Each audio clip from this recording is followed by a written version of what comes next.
Hello everyone, তোমরা সবাই কেমন আছো? আশা করি খুব ভালো আছো। তো আজকে নিয়ে চলে আসছি নতুন একটি রেসিপি, চিংড়ি মাছের ভর্তা তোমরা কিভাবে বানাবে। তো এই চিংড়ি মাছের ভর্তা তোমরা একবার বানালে বারবার বানাতে ইচ্ছে করবে, কথা দিলাম।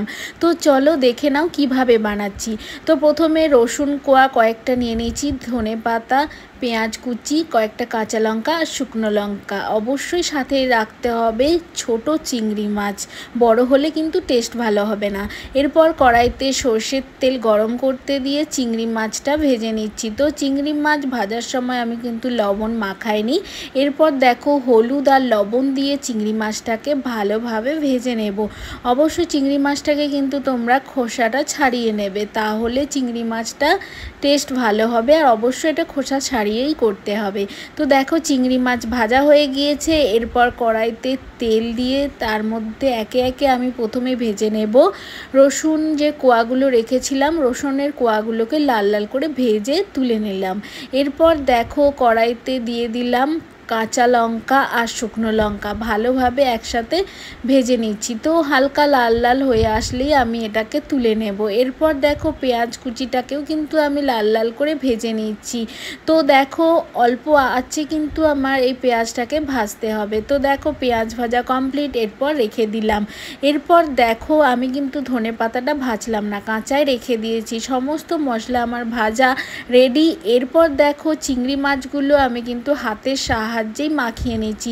তোমরা চাইলে গ্রাইন্ডারেও কিন্তু এটা পেস্ট করে নিতে পারো, কিন্তু সেটার টেস্টের থেকে এই চিংড়ি মাছের টেস্টটা কিন্তু অসাধারণ হবে, যেহেতু এটা মিহি হয়ে যাবে না, গোটা গোটা থাকবে।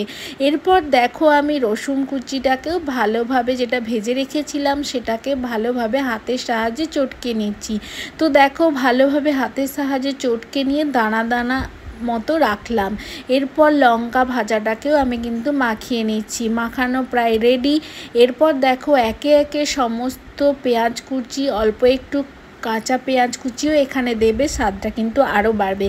এরপর দেখো সমস্ত রকমের ভাজাটা আমি এখানে মিক্সড করে দিচ্ছি। তো মিক্সড করে ভালোভাবে এটাকে হাতের সাহায্যেই মাখিয়ে নিচ্ছি। এরপর স্বাদ মতো লবণ, অল্প একটু সর্ষের তেল দিয়ে এটা মাখিয়ে নিলেই কিন্তু রেডি হয়ে যাবে আমাদের টেস্টি চিংড়ি মাছের ভর্তা। তো তোমরা চাইলে এটা কিন্তু চিংড়ি মাছটা আর রসুনটাকে একবারে একসাথে পেস্ট করে নিতে পারো গ্রাইন্ডারের সাহায্যে, কিন্তু এটা যখন দানা দানা তোমাদের মুখে আসবে না, তখন অসাধারণ টেস্ট লাগবে। তো দেখো চিংড়ি মাছের ভর্তা কিন্তু আমার রেডি হয়ে গিয়েছে। একবার কিন্তু তোমরা এটা বানিয়ে দেখতে পারো, অসাধারণ লাগবে গরম ভাতের সাথে। এমনকি আর কিছু তোমাদের লাগবে না, সেটাও আমি কিন্তু 100% কথা দিতে পারি। তো দেখো এইভাবেই তোমরা কিন্তু চিংড়ি মাছের ভর্তাটা বানাও। আর কেমন হলো রেসিপিটা অবশ্যই তোমরা কিন্তু জানাবে। তো আজকের রেসিপি তোমাদের কেমন লাগছে সেটাও অবশ্যই আমাকে কমেন্ট করে জানাবে। আর যদি ভালো লেগে থাকে অবশ্যই প্লিজ আমার চ্যানেলটাকে লাইক আর সাবস্ক্রাইব করে আমার চ্যানেলের পাশে থাকবে। দেখা হবে নেক্সট ভিডিওতে। টাটা।